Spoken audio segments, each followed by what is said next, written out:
di mana pekan ini kita akan membahas mengenai menelaah struktur dan bahasa cerita fantasi ya.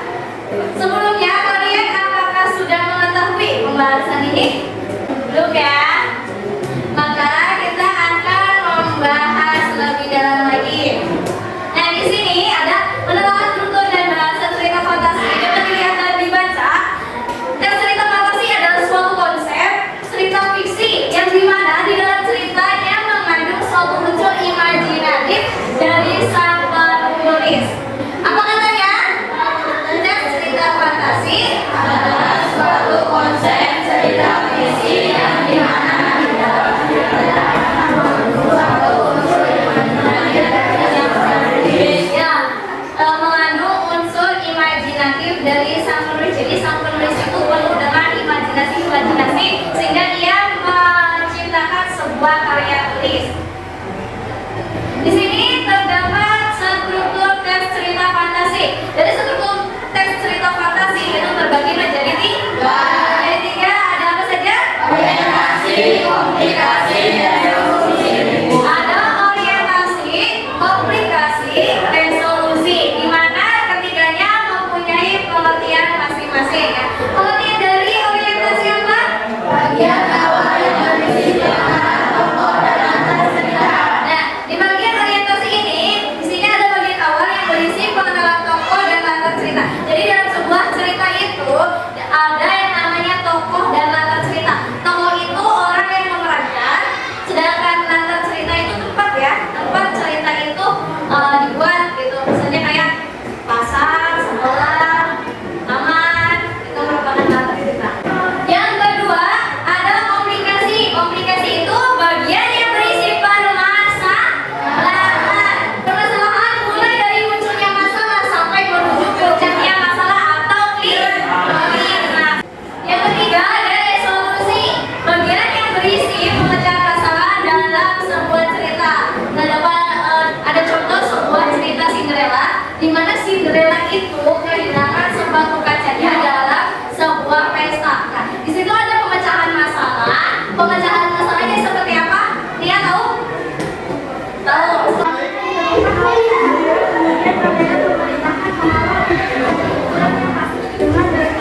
tertinggi ketenggaman dalam bab 5 konflik utama sampai ucap dan masalah utama dalam cerita mulai diselesaikan. Seperti apa yang dikatakan Husni Mubarak tadi kan pertanyaan yang kedua Ibu, dalam sebuah cerita fantasi terdapat sebuah penyelesaian masalah di mana penyelesaian masalah pada sebuah cerita fantasi disebut sebagai klimaks. Itu merupakan penyelesaian masalah disebut dengan klimaks, yaitu titik tertinggi ketegangan dalam plot di mana konflik utama mencapai puncaknya dan masalah utama dalam cerita mulai diselesaikan. Tepuk tangan untuk Husni Mubarak adik-adik. Iya. Ada pertanyaan ketiga. Pertanyaan ketiga, apa yang membedakan latar suasana dan latar waktu? Tadi sudah dijelaskan ya sama Ibu. Latar suasana dan latar waktu. Ada yang bisa kan? Latar suasana merujuk pada lokasi lingkungan, kondisi umum yang mengelilingi cerita, sedangkan latar waktu merujuk pada waktu atau periode ketika cerita terjadi. Nah, tadi yang pertanyaan ketiga ada apa yang membedakan latar suasana dan latar waktu? Tadi Siska sudah menjawab seperti ini. Latar suasana merujuk pada lokasi lingkungan kondisi. Latar suasana merujuk pada lokasi lingkungan kondisi umum yang mengelilingi cerita. Tadi latar suasana seperti hati yang sedih, hati yang senang, ya hati yang marah. Kemudian kata latar waktu. Latar waktu itu merujuk pada waktu atau periode ketika cerita terjadi, kayak seperti tadi di kolam renang atau di taman atau di sekolah, itu merupakan latar waktu. Baik, ini ada gift dari karena siswa sudah bisa menjawab pertanyaan ini. Silakan ya, Bu. Ya, oke, tepuk tangan untuk kita semua. Untuk pembelajaran kali ini kalian sudah bisa memahami apa yang sudah Ibu jelaskan. Nah, dari kesimpulan pembelajaran kali ini kita dapat mengetahui bahwasanya ada struktur teks cerita fantasi dan kaidah kebahasaan teks cerita fantasi. Tadi sudah